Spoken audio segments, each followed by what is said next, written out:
आजच्या तारखेला जसं आपल्या सर्वांना माहिती आहे की तिसऱ्या आघाडीमार्फत बदलापूरचे सर्वसामान्यांचे उमेदवार आपण तयार केलेत आणि त्या सर्वसामान्यांना सत्तेमध्ये पोहोचवण्याचं काम एक ध्येय हाती घेऊन आपण आज इथपर्यंत पोहोचलोय। आणि ज्या आपल्याला माहिती आहे की जशा प्रकारे आज बदलापूर शहरामध्ये सर्व प्रस्थापित नेतृत्वच पुढे यायला लागले, म्हणजे ज्यांच्याकडे पैसा असेल तोच निवडणूक लढू शकतो, ही जी मानसिकता बदलापूर शहरामध्ये तयार केली जाते ही लोकशाहीच्या विरुद्ध असलेली मानसिकता आहे। लोकशाही मार्फत बाबासाहेबांच्या संविधानामार्फत प्रत्येकाला अधिकार मिळाला मतदान करण्याचा। आजच्या तारखेला एक रस्त्यावरचा आपला गरीब बांधव सुद्धा असो किंवा अंबानी सुद्धा असो, या दोघांच्या मताची किंमत एकसारखीच आहे।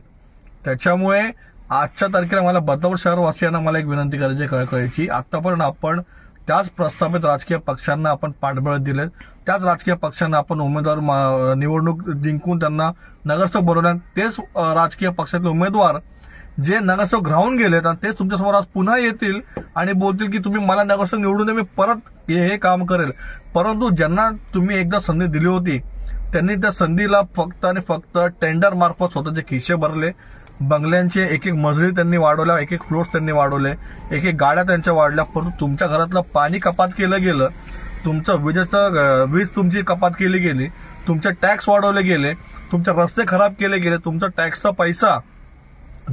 पैसा आपण दैनंदिन जीवनामार्फत आपण जो काही खर्च करतो, जो पैसा आपण सरकारला देतो, कारण की त्या सगळ्या मूलभूत ज्या गरजा आहेत आपल्या, त्या गरजा सरकार पूर्ण करेल अपेक्षेने, परंतु आपला पैसा फक्त आणि फक्त यांच्या गाड्यांच्या डिझेलमध्ये किंवा यांच्या बंगल्यांच्या पेंटिंगमध्ये वापरला जातो, यांच्या मुलांच्या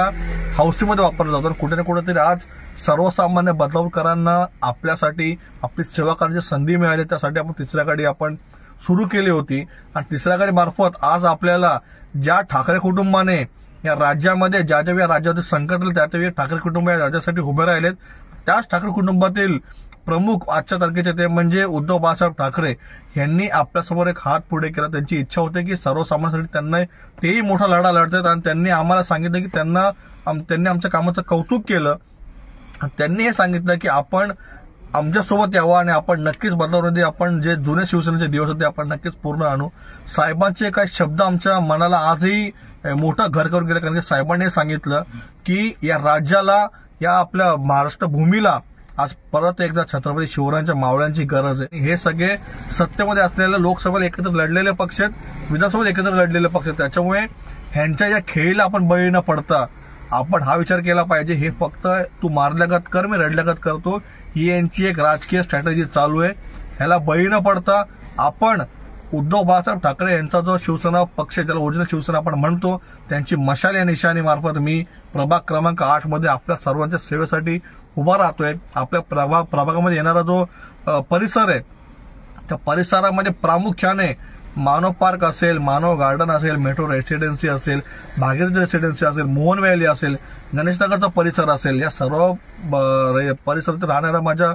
तमाम बांधवांना मला कळकळीची विनंती आहे, तुमच्या समोर माझ्या व्यतिरिक्त तुम्ही जर पाल सर्व प्रस्थापित उमेदवार आहेत ज्यांना तुम्ही एकदा संधी दिलेली आहे, त्यांचे प्रभागाची अवस्था बघा जशी होती तशीच आहे किंवा त्याच्यापेक्षाही खालच्या स्तरावर गेले त्यांची अवस्था, त्याच्यामुळे त्यांना संधी न देता तुम्ही तुमच्यातल्या एका मुलाला तुम्ही संधी द्या। तुम्हाला मी शब्द देतो, मी छत्रपती शिवाजी महाराज डॉक्टर बाबासाहेब आंबेडकर यांच्या विचारांवर चालणारा व्यक्तिमत्व, त्याच्यामुळे तुमच्या विश्वासाला कुठे तडा जाऊन देणार नाही। तुमचं प्रत्येक स्वप्न ते माझं स्वप्न नक्कीच आपण पूर्ण करू।